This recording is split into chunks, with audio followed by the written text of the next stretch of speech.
Hi girls, I'm Olivia from Inspired Women's Health and Fitness, and welcome to video blog number 2. Today we're going to be talking about all things related to stomach fat, why you have it and how to get rid of it. It all came up because I was asked to settle a debate from one of my clients she was having with her partner with regards to stomach fat. There is a lot of myths out there, so hopefully this video will clear a few things up for you. Unfortunately, stomach fat is not that easy to just start doing lots of sit-ups and expect that it'll come off. It just doesn't work like that. You can't spot reduce when it comes to weight loss.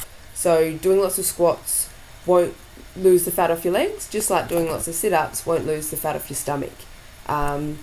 These exercises, they merely tone the area, giving it a firmer appearance, which is good.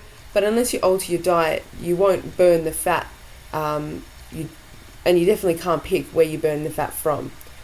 In the last video, I talked about weight loss being a result of a calorie deficit, so burning more calories than you consume. So losing fat, all kinds of fat, is not just belly fat. It requires that energy deficit. So at the end of the day, your body needs to realise that you didn't take in enough calorie energy for your daily needs.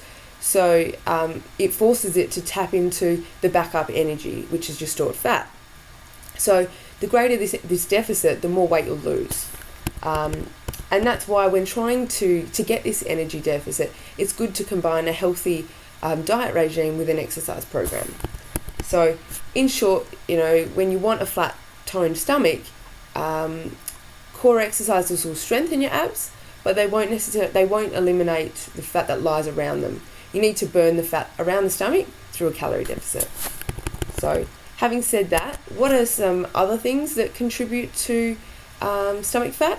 Well, there's 4 hormones I want to talk about today that contribute to stomach fat and impact whether a lot of women store their fat around their stomach or elsewhere. The first hormone I want to talk about is insulin. Carbohydrates are broken down first in your stomach as simple sugars known as glucose. Insulin then transports glucose into your body cells to be used as energy. So when you eat a meal that's converted into glucose quickly, your body experiences that rapid rise in glucose in your blood. And that's followed by an increase in insulin because it's got to transport that glucose into your body cells. Rather than it just sitting in your bloodstream.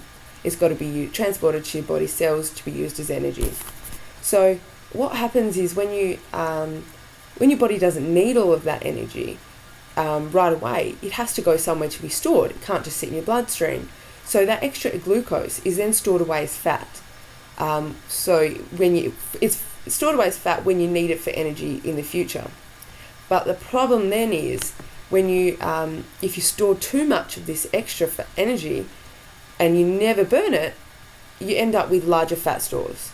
And because this excess energy is transported into your cells in the abdomen, you can start to see an increase in fat storage around your stomach area.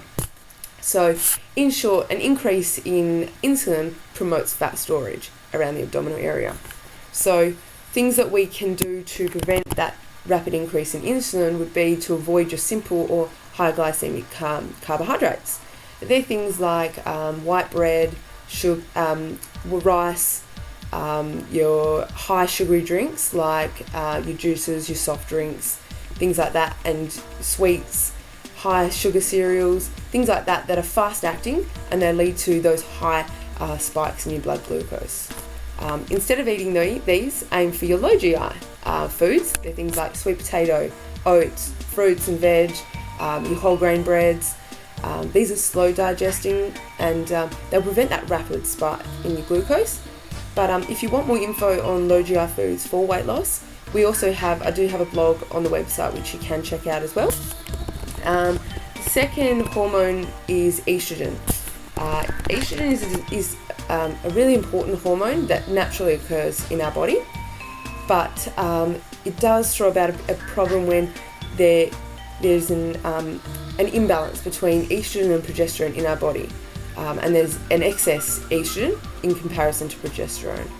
And that elevated estrogen slows down your metabolism, and it leads to an increase in fat storage. So we want to look for ways in which we can keep that balance of estrogen, because a lot of things in our diet and lifestyle these days tend to raise that. So things like avoid processed foods, they will reduce the exposure to additives. Eat a high fibre diet. Fibre, especially insoluble fibres, they bind to the excess estrogen in your digestive tract, and then they're excreted through the body. So they're things like the skins of fruits are really good for fibre, as are nuts, seeds, and wheat bran. So and whole grain foods as well. So make sure you're getting lots of fibre in your diet. The body also requires a sufficient intake of zinc, magnesium, and vitamin B6. They're essential nutrients that, among other things, they support the breakdown and elimination of estrogen. So make sure you're getting enough of these in your diet.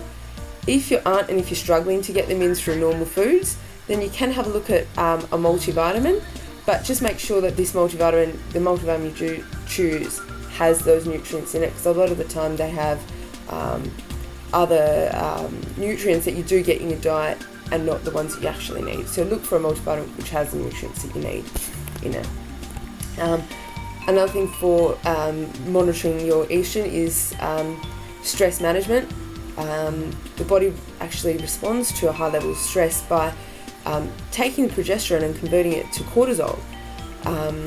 And that can also affect, that can make your estrogen higher than your progesterone, and it also affects you in another way, which we'll discuss a little bit later. So stress management is essential. Avoid caffeine and alcohol. These impact your liver's ability to metabolize and break down the estrogen, the excess estrogen. And then stay away from plastics. If you're using plastic, make sure it's BPA free, otherwise just get rid of it. And soy products, they actually increase your estrogen, so limit the consumption there as well. The third hormone we're going to talk about is leptin.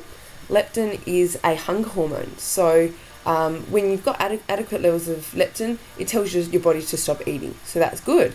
But when it's low, or you've become sensitive to it, your body can start to store fat. So get plenty of sleep, limit your consumption again of your sugars and your high GI foods, consume a high amount of good quality protein and healthy fats, as that promotes feeling full, and they're also the building blocks for to make hormones. So they're also good. Again, manage your stress, and also try and space out your meals between 3 to 4 hours, because when you're constantly eating even small amounts during the day, it keeps your liver working constantly. So it doesn't actually give your hormones a break. So try and space out your meals between 3 to 4 hours. Eat or get omega-3s into your diet. Fish is an awesome way to get omega-3 into your diet. You can also take fish oil tablets. So definitely maximize that. And also try and limit your omega-6 consumption, which is in your vegetable oils and some grains. Omega-3s support healthy leptin levels, so really want to increase those.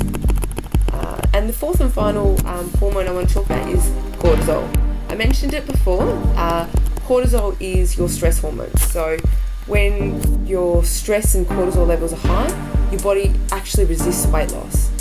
Your body thinks that times are hard and you might starve, so it keeps a hold of your fat stores.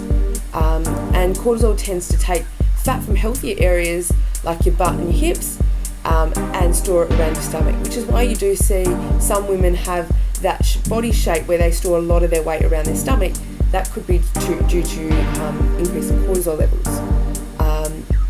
And it moves it to your abdomen because you've got a lot of cortisol receptors there. So, and that results in stomach around your fat. Fat around your stomach.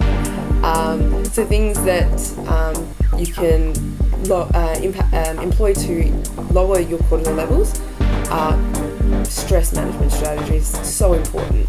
Things that identify things that trigger your stress and employ strategies to calm you down in those situations. Maybe you have to go take a walk, meditation, deep breaths, things that get you back to a calm state of mind, and also getting enough sleep is a big one there as well. So they're your 4 hormones that impact your weight loss. I hope you've noticed some similarities here that are things that are affecting these hormones and contributing to stomach fat. So if you're trying to get rid of unwanted belly fat, these are the things to change in your lifestyle and your diet, to put in place to get rid of the stomach fat. Things like maintaining a healthy diet and exercise regime, getting enough sleep and monitoring stress levels, limit your alcohol and caffeine, avoid simple sugars and your high GI carbohydrates, get plenty of high quality protein and consume lots of fruit and veg to get all those essential nutrients into your diet. It's a day-by-day choice you'll have to make, but the results will be worth it. Just think of how good you'll feel if you are feeling as healthy on the inside as you are on the outside. So, well, I hope you've enjoyed this video and I hope you've got a lot out of it today. If you would like to win a 6-week online transformation pack with all your nutrition, training, coaching, support and guidance, simply share this video, comment your name in the post, and we'll be announcing one winner on Monday the 17th. So good luck. Thanks for watching, girls. Bye.